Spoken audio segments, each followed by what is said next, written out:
Olá, seja bem-vindo ao meu canal. Você está na playlist Quadrinhos Independentes, Publicações Alternativas. E este vídeo traz um depoimento de Alexandre Nagado, autor do Almanaque da Cultura Pop Japonesa.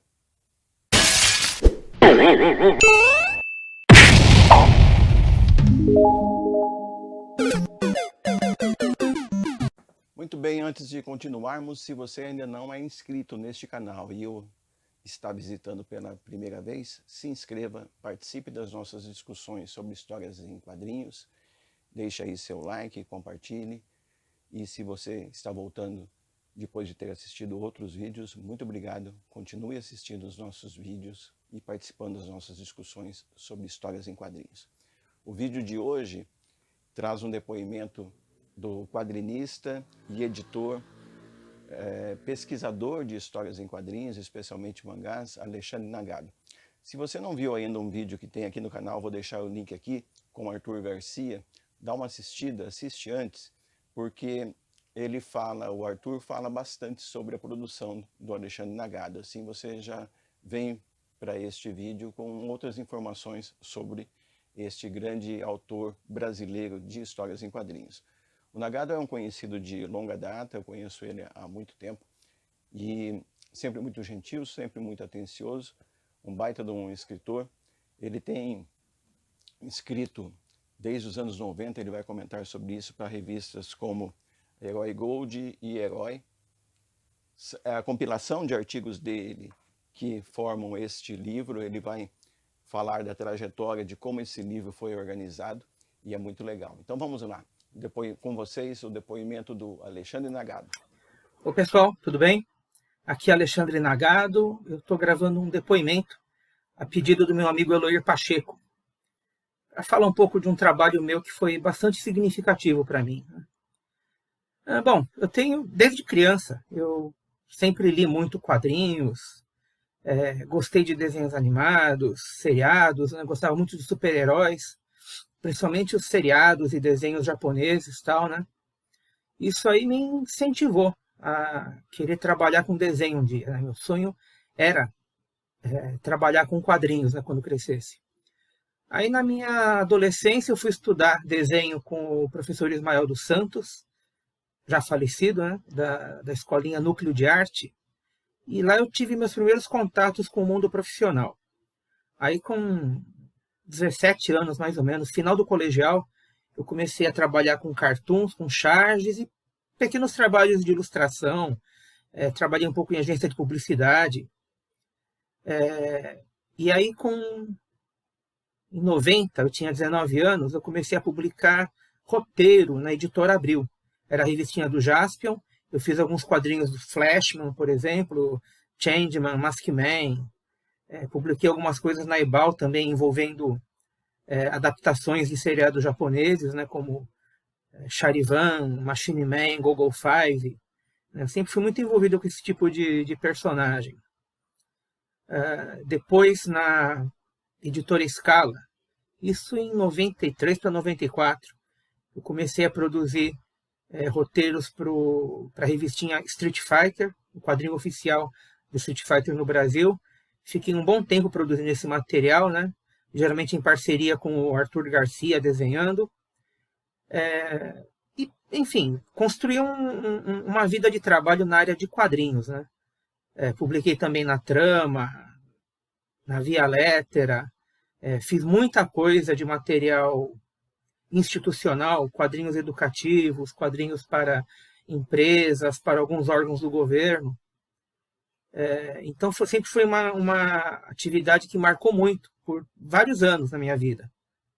Mas eu não estou aqui para falar exatamente sobre quadrinhos, o meu trabalho na área de quadrinhos. Eu tenho um trabalho que é ainda mais conhecido, que é ligado à área de pesquisa e de produção de textos sobre cultura pop japonesa. Basicamente, mangá, são os quadrinhos japoneses, né? Anime, que são os desenhos animados japoneses, e tokusatsu, que são os filmes e seriados de monstros e super-heróis com efeitos especiais, né? Em 90 93, eu tive uma chance de produzir alguns textos na revista 7. Comecei na 7 Terror e Ficção, que era editada pelo Carlos Miranda. De lá, depois de um tempo, fui convidado pelo André Forastieri para participar da revista Herói, né? Isso já final de 94, e a Herói mudou totalmente os paradigmas de mercado, enfim, uma revista de informação sobre o universo de quadrinhos, cultura pop, né? Não se usava muito esse termo na época, né? Cinema, ficção científica, mangá, todo o movimento, né, que começou a crescer muito com o sucesso dos Cavaleiros do Zodíaco no Brasil, que começou a passar no Brasil segundo semestre de 94. E no final daquele ano a revista Herói chegou capitalizando o sucesso, mas também apresentando vários outros tipos de assunto, né, que tinham a ver com quadrinhos, super-herói, cinema, né? Na revista Herói eu escrevi dezenas de matérias sobre várias séries, né? Vale dizer que eu não sou jornalista, não tenho formação universitária, mas sempre gostei muito de escrever, sempre fui muito incentivado a ler e escrever, e eu procurava seguir alguns parâmetros ditos jornalísticos para apresentar um tema, colocar no contexto, apresentar a informação de maneira clara, né? Desenvolver uma linha de raciocínio, desenvolver uma organização na informação, explicar do que se trata a série, quem produz, onde passa, fez sucesso ou não fez, gerou outros produtos de mídia. Então eu sempre me interessei muito por isso, né? E era uma época anterior à internet, então era bem trabalhoso pesquisar, né? Uma coisa é você assistir alguma coisa, uma série, uma animação, escrever suas impressões e descobrir algumas informações com o próprio licenciante. Você pegava por exemplo, uma fita de vídeo na época e tinha informação do diretor, a duração, o ano de produção, né? Com obras japonesas isso era bem mais difícil de conseguir.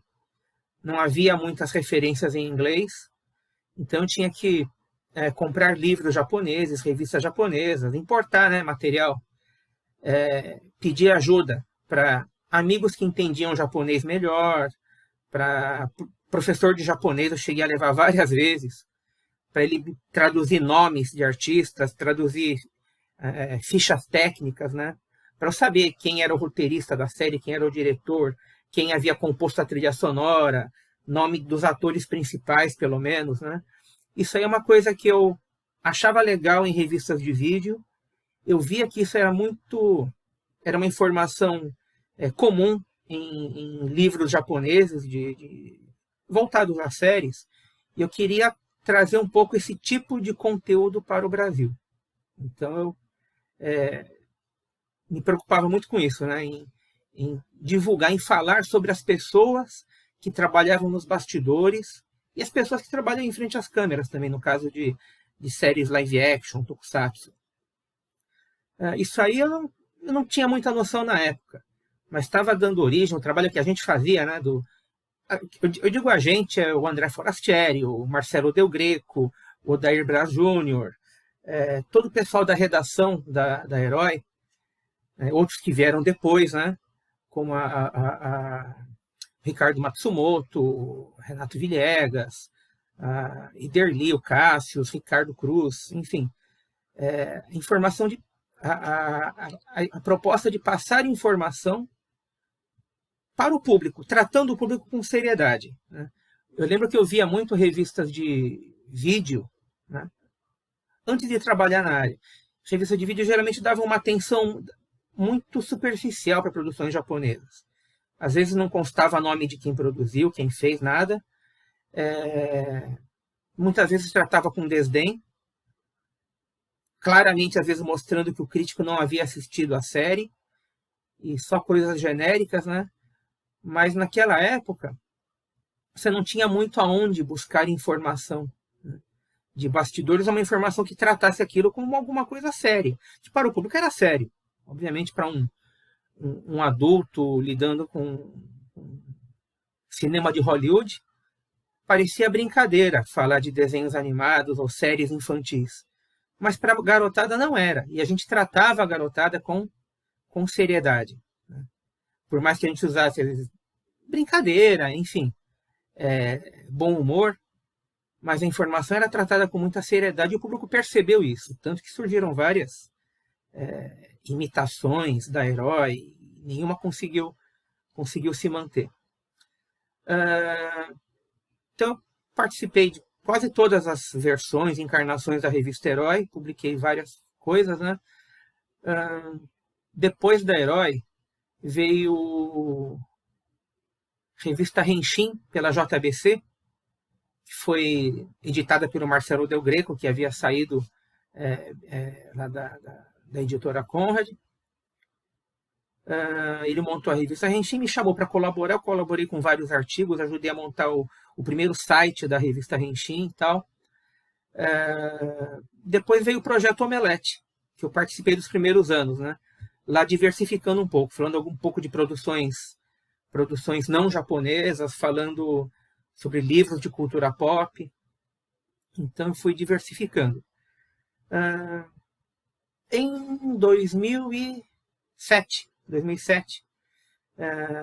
eu procurei a editora Via Lettera, né? Eu tinha publicado em 2003 o álbum Mangá Tropical, pela Via Lettera, e eu já tinha um relacionamento com eles, né? E eu tinha a ideia de lançar uma coletânea de textos. A editora, na época, a Mônica Senkman, aprovou o projeto, e aí eu organizei a primeira coletânea. A maioria do material foi retirado do Omelete e da revista Herói, né? Por uma questão de qualidade de texto, eu queria pegar material mais recente, né? Então, aonde havia, no caso, um assunto duplicado, eu procurava o que eu tinha feito para o Omelete, porque eu considerava uma qualidade de texto melhor. Alguns textos da Herói, eu fiquei muito tentado a dar uma arrumadinha no texto, né? Claro, corrigir erros de digitação, nomes que haviam sido grafados errados, algum erro de informação que tenha passado na época, mas eu procurei preservar a ideia original, né? Eu era bem moleque quando escrevi para a revista Herói, eu tinha 23 para 24 anos, então era um garoto escrevendo para garotos um pouco mais novos, então havia uma identificação muito grande e eu procurei não mexer nessa parte, desde que não houvesse um erro de construção de frase, um erro gritante, eu mantive o texto original mesmo, né? Só fazendo, claro, ajustes gramaticais, etc. Foi feita eu fiz toda uma seleção de material, o livro deu mais de 220 páginas, e eu procurei dividir em capítulos, né? Aqui a capa do livro, né? Um projeto gráfico do Mário César, que é designer gráfico e também autor de quadrinhos. Então ele bolou essa capa, eu dei umas orientações sobre as imagens que eu gostaria que fossem utilizadas, né? O Mário ele fez todo o projeto gráfico.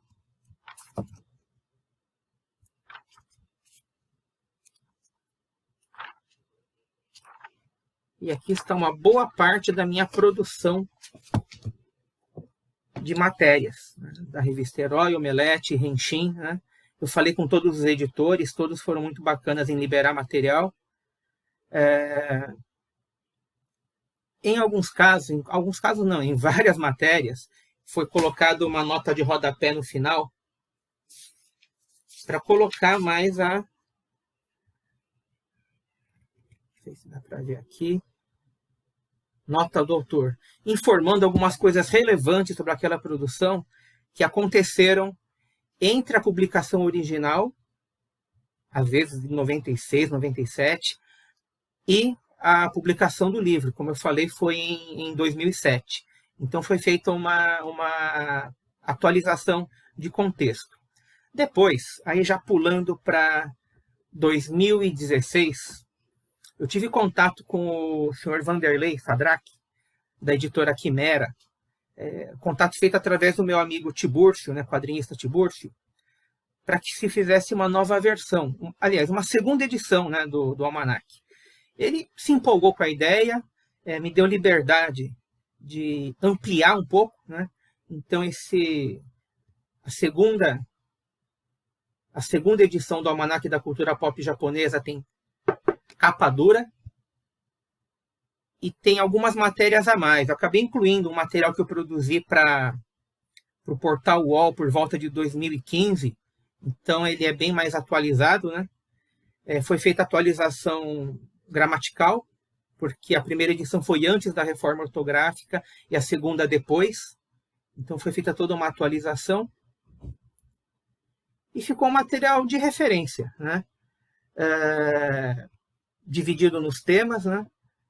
Mangá, anime, tokusatsu, e tem um pouco de um adendo sobre música. Na época eu não escrevia muito sobre música, mas para quem acompanha meu blog, eu sempre escrevo bastante sobre música japonesa e tenho continuado um trabalho que começou há mais de 20 anos, mais de 25 anos, escrevendo e divulgando informação sobre cultura pop japonesa. Então é isso. Obrigado pela atenção, pela oportunidade. E quem quiser acompanhar meu trabalho, é só clicar no blog Sushi Pop, nagado.blogspot.com. Eloir, muito obrigado. Um grande abraço a todos. Até mais. É isso aí, está aqui o livro. Ele está disponível, esta edição, pela editora Quimera, do Vanderlei Sadraque. Vou deixar o link aqui na descrição do vídeo para vocês. Espero que vocês tenham gostado. Eu particularmente gostei muito.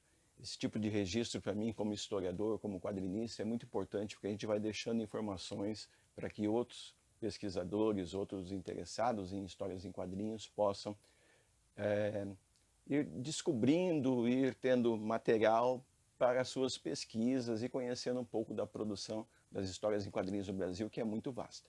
Nagado, muito obrigado. Você é parceiro mesmo, você é um amigo querido de muito tempo. Pena que a distância não nos permita nos abraçarmos, mas aqui virtualmente o meu muito obrigado a você por esse depoimento. E você aí que está assistindo, muito obrigado. Deixa aí seu like, seu comentário e até um próximo vídeo. Tchau!